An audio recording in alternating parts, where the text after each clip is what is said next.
क्या आप जानते हैं गिलहरी के पीठ पर यह निशान कहां से और कैसे और क्यों आए? तो चलिए आज हम इस रोचक कहानी के बारे में आपको बताते हैं।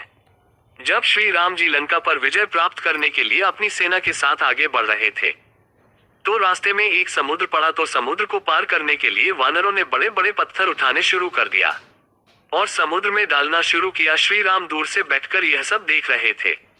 तभी उनकी नजरें एक छोटी सी गिलहरी पर पड़ी। उन्होंने देखा एक छोटी सी गिलहरी पहले पानी में जाती, फिर मिट्टी में जाती, उसके बाद पत्थरों में जाती और वह बार बार यही कर रही थी। श्री राम जी को कुछ समझ नहीं आ रहा था कि वह ऐसा क्यों कर रही है। फिर उन्होंने हनुमान को कहा कि इस गिलहरी को मेरे पास लेकर आओ। तब हनुमान श्री राम जी के आज्ञा का पालन करते हुए उस गिलहरी के पास गए और उन्हें अपने हाथों पर बैठाकर श्री राम जी के पास लेकर आ गए।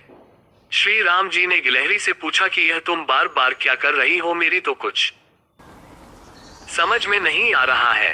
पहले तुम पानी में जाती हो, फिर मिट्टी में जाती हो, फिर उसके बाद पत्थरों के बीच जाती हो, और ऐसा तुम बहुत देर से कर रही हो। मुझे बताओ तुम क्या कर रही थी? फिर गिलहरी ने मुस्कुराते हुए श्री राम जी से कहा कि आप सीता माता को लेने के लिए आगे बढ़ रहे हैं और इस कार्य में सभी लोग आपकी मदद कर रहे हैं। फिर मैंने सोचा कि मैं इतनी छोटी हूँ और मैं आपकी किस तरह से मदद कर सकती हूँ। मैं इतने बड़े बड़े पत्थरों को तो नहीं उठा सकती हूँ, इसीलिए मैंने आपकी मदद इस तरह से करने के लिए सोचा।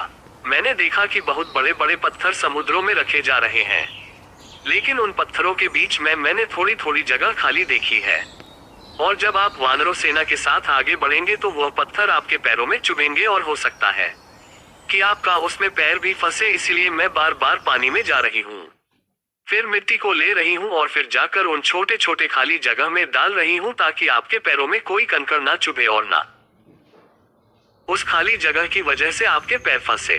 श्री राम जी ने कहा है गिलहरी आप महान हो, लेकिन आप मुझे ये तो बताओ, यहाँ पर इतनी बड़ी बड़ी सेना आ जा रही है, अगर आप किसी के पैरों में आ जाए और या दब जाए और आपकी मृत्यु हो जाती तो क्या आपको डर नहीं लगा?